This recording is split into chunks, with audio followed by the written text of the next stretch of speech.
राधे राधे श्री हरिवंश। अब से लगभग एक वर्ष पहले महाराज का एक सत्संग उनकी यूट्यूब चैनल पर चलता था। आप लोगों ने बहुत लोगों ने सुना भी होगा उस समय, वृंदावन महिमामृत के ऊपर कि वृंदावन धाम में जो वास है उसकी क्या महिमा है। श्री प्रबोधानंद सरस्वती जी महाराज द्वारा वो रचित ग्रंथ है, उसके ऊपर बहुत लंबे समय तक, और महाराज श्री ने मुझे जहाँ तक याद है कि उस वृंदावन महिमामृत के ऊपर सत्संग को रिपीट भी किया था। और उस समय हम सबको लगा भी था, लगने भी लगा था, और अभी भी लगता है कि ये शरीर छूटने से पहले हमको वृंदावन का वास मिल जाना चाहिए। क्यों? क्योंकि महाराज श्री कहते हैं कि भगवत प्राप्ति के 4 मुख्य साधन हैं: नाम, रूप, लीला और धाम। या तो नाम का आश्रय ले लें कि सतत आपका 24 घंटे जो भी काम कर रहे हैं, घर गृहस्थी के काम धंधे के, तो नाम जो है अपने इष्ट का, राधा नाम हो या राम नाम हो, वो सतत चलता रहे, निरंतर चलता रहे, तो वो नाम का आश्रय हो गया। दूसरा आश्रय महाराज जी कहते हैं रूप का, कि जो अपने इष्ट हैं, जैसे राधा रानी है, श्री जी है, या राधा वल्लभ लाल जी हैं, उनका हमेशा चिंतन के रूप का स्मरण हमको ध्यान के रूप में होते रहना चाहिए। तीसरा वो बताते हैं लीला, उनके जो चरित्र है, उनकी जो लीला है, पाठ आदि है, उसका हम गायन करते रहें। और चौथा वो जो सबसे सरल बताते हैं, हालांकि सबसे कठिन है, क्योंकि हम चाहेंगे भी तो भी महाराज श्री खुद कहते हैं कि सबको वृंदावन का वास्ता जरूरी नहीं मिल जाएगा, लेकिन फिर भी इन 3 जो शुरू के उपाय हैं उनसे तो लगभग आसान लगता है। महाराज श्री भी कहते हैं कि आज के समय में निरंतर नाम जप होना और रूप का चिंतन होना, लीला का गायन होना, ये बहुत कठिन है। तो यदि हमको किसी तरह से ये शरीर अगर हमारा वृंदावन धाम में अमृत 84 कोष में पहुंच जाए और शरीर हमारा वहीं छूटे, तो महाराज जी गारंटी के साथ कहते हैं, सब वृंदावन महिमामृत चरित्र में ग्रंथ में पूरी तरह से वर्णित भी है। और भी पुरियाँ हैं, जैसे मथुरा है, अयोध्या है, जगन्नाथपुरी है, ऐसी बहुत सारी सप्तपुरियाँ जिनको कहते हैं, काशी है। तो अगर काशी में किसी का शरीर छूटता है तो ऐसा आप लोगों ने भी सुना है, हमने भी सुना है कि उसको भगवान शिव का जो धाम है, कैलाश धाम जो है, वहाँ पर सदा सदा के लिए वास मिल जाता है। तो ऐसे ही महिमा वृंदावन धाम की भी है, ब्रज 84 कोष की भी है। सबसे पहले तो जो महाराज श्री बताते हैं, जो मुझे भी लगता है कि सबसे पहले तो हमको शरणागति यानी दीक्षा जिसको कहते हैं, चाहे महाराज श्री से लें या फिर वृंदावन में और भी जो संत महापुरुष रहते हैं, चाहे वो हरिदासी परंपरा हो, चाहे दूसरे परंपरा हो या संप्रदाय हो, उनमें हमको दीक्षा लेना आवश्यक होता है। ये वृंदावन वास की सबसे पहले शर्त होती है। तो शरणागति केवल मंत्र लेने मात्र से नहीं, शरणागति ऐसी कि जैसे वो उदाहरण देते हैं कि किसी स्त्री का या लड़की का जब किसी के साथ विवाह हो जाता है तो उसका जो मायका होता है, मायका उसका घर नहीं कहलाता है। तो शरणागति के बाद महाराज जी कहते हैं कि जो हमारे गले में कंठी होती है, ये बिल्कुल इसी मंगलसूत्र की तरह होती है। तो जिस दिन हमारी ये शरणागति यानी दीक्षा हो जाती है और गले में अपने गुरुदेव भगवान की प्रसादी जो कंठी है वो हमारे गले में आ जाती है, ठीक वो उसी तरह के मंगलसूत्र की तरह काम करता है कि अब जो है हम अपने इष्ट के, अपने गुरु के हो चुके हैं। तो हम जहाँ कहीं के भी हो, जहाँ के भी रहने वाले हों, वहाँ के ना रह के फिर हम वहीं के हो जाते हैं जहाँ के हमारे इष्ट हैं और जहाँ के हमारे गुरु हैं। जैसे कि हमारे गुरु वृंदावन के, हमारे इष्ट वृंदावन के हैं। तो ये पहली चीज़ होती है। दूसरा जो हम तिलक धारण करते हैं, ये बिल्कुल सिंदूर के जैसा होता है, वो बिल्कुल शरणागति के समय से हमारा शुरू हो जाता है। तो पहली तो ये जो है शरणागति हमको लेनी होती है। दूसरे मन का आश्रय, मन में शरणागति होनी चाहिए कि अब तो हम जो है, भले ही हमारा शरीर कहीं भी रहे, अपनी जो वर्तमान में अपनी जिम्मेदारियां हैं, कामकाज है, गृहस्थी की जिम्मेदारियां हैं, उनको निभाने के लिए हमको अपने अपने स्थानों में रहना पड़े, वृंदावन से बाहर कहीं, यानी ब्रज 84 कोष से बाहर। तो भले ही हमारा शरीर कहीं भी रहे उन जिम्मेदारियों को पूरा करने के लिए, लेकिन हम अब कहलाएंगे ही वृंदावन के, ऐसा मन में भाव रहना चाहिए कि ठीक है, हम जहाँ कहीं भी अपनी जिम्मेदारियाँ पूरी कर रहे हैं, अपना कामकाज कर रहे हैं, लेकिन है तो हम वृंदावन के। ये भाव अंदर से आना चाहिए, ये शरणागति रहनी चाहिए। तो महाराज जी कहते हैं कि अगर अपना शरीर कहीं बाहर भी छूटता है, जैसे वो कहते हैं कि मान लो कोई सेना में का सैनिक है और वो युद्ध के लिए कहीं बाहर गया हुआ है और उसका शरीर कहीं बाहर छूटता है, तो उसको ये शरीर छूटने के बाद उसको बिल्कुल राजकीय सम्मान के साथ भारत लाया जाता है, क्योंकि वो भारत का ही होता है और सारी जो उसकी जो अंतिम संस्कार है, प्रक्रिया है, वो पूरी भारत में ही होती है और उसको पूरे राजकीय सम्मान से विदाई दी जाती है। तो ऐसे ही ठीक हम कहीं भी हमारा शरीर कहीं और भी छूटे तो भी हम कहलाएंगे वृंदावन के ही, और शरीर भले ही कहीं छूट जाए लेकिन जो हम है, जो हमारा असली स्वरूप है, वो वृंदावन का ही कहलाएगा। ऐसा भाव निरंतर हमारे अंदर रहना चाहिए, ऐसा मन में रहना चाहिए। तो ये मुख्य शरणागति होती है, भाव वाली शरणागति, कि हम हैं वृंदावन के, वृंदावन धाम के हैं, हम अपने गुरुदेव के हैं और हम अपने श्री जी के हैं। ऐसा भाव अंदर से होना चाहिए।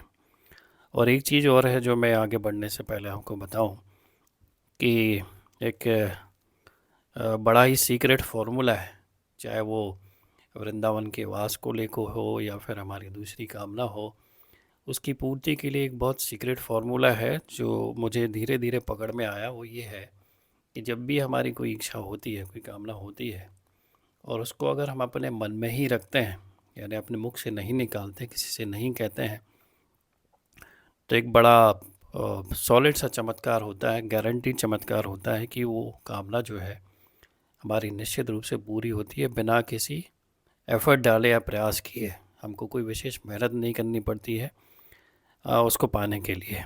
तो ऐसी छोटी छोटी चीज़ों में आपका भी बहुत अनुभव हुआ होगा कि जैसे हम किसी को याद करते हैं और भूल जाते हैं, तो अचानक से वो व्यक्ति का हमको फ़ोन कर लेता है और हम कहते हैं कि अरे अभी अभी हमने तुमको याद किया, तो देखो तुम्हारा फ़ोन आ गया ही। या फिर वो व्यक्ति कहीं मिल जाता है हमको अचानक से, या किसी चीज़ को हमको जैसे कुछ खाने की इच्छा होती है और वो बस हम भूल जाते हैं, तो देखते हैं कि अचानक से कोई व्यक्ति वो हमको वो चीज़ ऑफ़र कर देता है कि ये लो, खा लो। तो ऐसी छोटी छोटी चीज़ों में आपका भी बहुत ऐसा एक्सपीरियंस हुआ होगा। तो मुझे धीरे धीरे ये चीज़ पकड़ में आई कि अगर हम चीज़ों को मन में ही रखें, उनको मुख से ना निकालें, ना बोलें, तो निश्चित रूप से वो पूरी होती है। और ऐसा मुझे लगता है कि मौन की जो महिमा है वो इसीलिए कही गई है।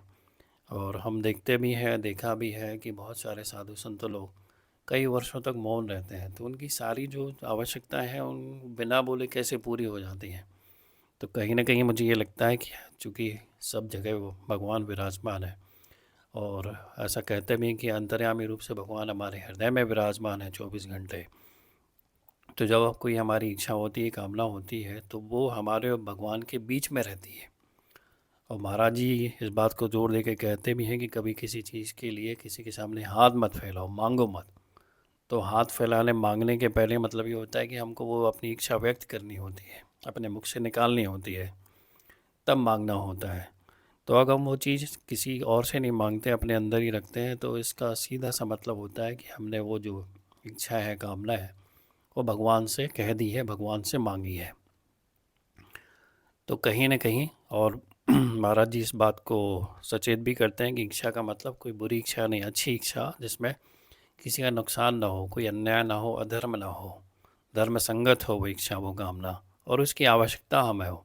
ऐसा नहीं कि हमने ये कह दिया कि ऐसा होता है तो किसी चीज़ की हमको आवश्यकता नहीं है, इच्छा नहीं है, ज़बरदस्ती हम टेस्ट करने के लिए ऐसा होता है कि नहीं होता है, तो वो फिर टेस्ट फेल हो जाएगा। फार्मूला जो गलत इंटेंशन से हम उसको टेस्ट करने की कोशिश करेंगे तो फेल हो जाएगा। तो ये है कि हम अपनी जो भी कामना है उसको अगर अंदर रखते हैं, और वो शुभ कामना होनी चाहिए, अशुभ नहीं होनी चाहिए। शुभ कामना एक शब्द बना हुआ है, किसी का नुकसान उसमें नहीं होना चाहिए, अहित नहीं होना चाहिए, अधर्म नहीं होना चाहिए, अन्याय नहीं होना चाहिए। तो निश्चित रूप से वो बिना प्रयास के पूरी होती है। थोड़ा बहुत जो प्रयास आपको लगता है तो आप अंदर ही अंदर करते रहें, बाहर भी करते रहें, लेकिन कभी मुख से कहें ना कि ये आपकी इच्छा है, आपकी ये कामना है, ये आपको ये चाहिए, तो निश्चित रूप से पूरी होती है। तो वृंदावन वास के लिए मैं तो आपसे ये कहूँगा कि आप कभी किसी को ना बोलें कि आपको वृंदावन का वास चाहिए या वृंदावन का वास करना है। तो निश्चित रूप से ये जो इच्छा आपके अंदर रह जाती है, कभी न कभी अपने आप पूरी हो ही जाएगी। और एक और बात मैं आपसे इसी वृंदावन वास की परिप्रेक्ष्य में कहूँगा कि एक रसोपासना में नित्य पाठ उपयोगी पद एवं स्रोत ऐसी पुस्तिका है, आप शायद देख पा रहे होंगे। जो लोग भी महाराज श्री से शरणागत हैं या होना चाहते हैं या प्रक्रिया में है, तो उन्होंने ये पुस्तिका ग्रंथ जो है अवश्य खरीदी होगी। तो इसमें एक जैसे कि यहाँ पे राधा रानी के नाम की नामावली है, भक्त नामावली है, रसिक नामावली है, ऐसे एक वृंदावन धाम नामावली भी है। आप देखिए इसको। तो इस वृंदावन धाम नामावली में जब इसका पाठ हम पूरा कर लेते हैं, जैसे कि 84 जी के पाठ के बाद उसकी फलश्रुति लिखी हुई है कि 84 जी के नियमित पाठ करने से क्या फल की प्राप्ति होती है, ठीक वैसे ही इसमें लिखा हुआ है। और वो लाइन मैं आपको पढ़ के बताता हूँ कि जो इस परम महिमा युक्त श्री वृंदावन धाम नामावली का नित्य पाठ करेगा उसे अवश्य ही श्री वृंदावन धाम का वास मिलेगा। आपके पास अगर पुस्तिका नहीं है तो आप थोड़ा इसमें देख सकते हैं, इसमें लिखा हुआ है। तो अगर इसमें नहीं देख पा रहे हैं तो आपके पास मोबाइल एप्लीकेशन आप डाउनलोड कर सकते हैं, राधा के लिखे, तो उसमें सारे ग्रंथ जो डिजिटल फॉर्मेट पे वहाँ पर उपलब्ध है। तो जो नित्य उपासना वाली जो पुस्तिका है वो ये भी उसमें है। तो जब आप उसको खोल के देखेंगे वृंदावन धाम नामावली, तो उसकी फलश्रुति में ये लाइन लिखी हुई है कि जो भी इसका नित्य पाठ करेगा उसको अवश्य ही वृंदावन धाम का वास मिलेगा। तो ये 2-3 चीज़ें हैं, अगर आप इसको ध्यान में रखेंगे तो मेरी गारंटी नहीं है, ये इस ग्रंथ की गारंटी है और श्री जी की गारंटी है, हमारा श्री के वचनों की गारंटी है कि उसको वृंदावन धाम का वास अवश्य मिलेगा, चाहे शरीर छूटते या शरीर छूटने के बाद। तो जैसे कि हम 84 जी का पाठ करते हैं, 84 लाख जो योनियाँ हैं उनसे मुक्ति के लिए, वैसे अगर नित्य प्रतिदिन सुबह सुबह उठने के पश्चात, स्नान के पश्चात श्री जी के चरणों में विराजमान होकर अगर उनके सामने ही इस भाव से प्रार्थना करें, भले हम मुख से बोल रहे हैं, जैसे मैंने कहा कि मुख से किसी व्यक्ति से नहीं बोलना है हमको, तो हम मन ही मन बोलते हैं, ठीक है, वो श्री जी के सामने बोल रहे हैं अगर, और जब कभी वृंदावन जाएं तो यमुना जी के किनारे या फिर राधा वल्लभ लाल जी के सामने बैठकर इनका पाठ निश्चित इसी भाव से करें कि हमको आप वृंदावन का वास दीजिए। तो हमको एक तो पहले तो मानसिक शरणागति ले लेनी है कि हम अब जो है आपसे इसी पल से, जब अगर आप ये वीडियो भी देख रहे हैं तो इसी क्षण से आप के मन में भाव पैदा कीजिए और हमेशा रखिए उसको कि हम वृंदावन के हैं, कहीं और अभी हैं तो वो सब जो हमको भगवान ने जो जिम्मेदारियां सौंपी उनको पूरा करने के लिए, तो भगवान की ही दी हुई काम हम करने के लिए किसी अन्य स्थानों पर रह रहे हैं या फिर आए हैं। दूसरा, आपको निश्चित रूप से कोई ना कोई शरणागति, चाहे महाराज श्री से हो या फिर अन्य किसी संप्रदाय से जो कि वृंदावन में है, जो गुरु उनसे ले लेनी चाहिए। तीसरा, सीक्रेट तो आपको रखने के बाद को, और अंत में आपको श्री वृंदावन धाम नामावली का नित्य पाठ करना ही करना है। ऐसा एक छोटा सा का आप संकल्प आप बांध लीजिए, ऐसी छोटी सी आप दिनचर्या बांध लीजिए, तो निश्चित रूप से आपको और हमको श्री वृंदावन धाम का वास मिलेगा। तो आप भी अपने जहाँ पर भी हो, आप आज से ही ये वृंदावन धाम नामावली का पाठ शुरू करें। तो मेरी शुभकामनाएं आपके साथ है और मेरी प्रार्थना है श्री जी से और सदगुरुदेव भगवान से कि आपको और हमको सबको श्री धाम वृंदावन जो वास है वो मिले। कम से कम उन लोगों तो अवश्य मिले जिन लोग ये वीडियो अंत तक, शुरू से अंत तक देख रहे हैं या देखा है। राधे राधे, श्री हरिवंश।